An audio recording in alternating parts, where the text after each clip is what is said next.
सर्वप्रथम तर मी रविराज शिरदूरचं अभिनंदन करतो. आज त्याचं बाबा आणि त्यांची सर्व करंजातल्या टीमनं तरुणांच्या आज एवढा विजय त्यांनी मिळवला. हे नक्कीच कौतुकास सगळे कार्यकर्ते त्याचे किंवा सर्व सहकारी त्याचे पात्र आहेत. आज एक तरुण मला वाटतं सातारा नगरपालिकेतला सगळ्यात तरुण नगरसेवक रविराज आहेत आणि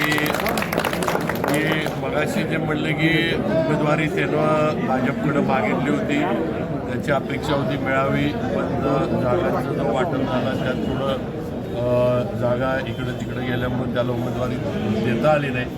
तरीही आज निवडून येऊन त्यानं आणि सर्व त्याच्या सहकाऱ्यांनी परत एकदा माझ्याबरोबर आणि भारतीय जनता पार्टीवर काम करण्याचा निर्णय घेतला. त्याचं जगूबाबांचं स्वागत करतो.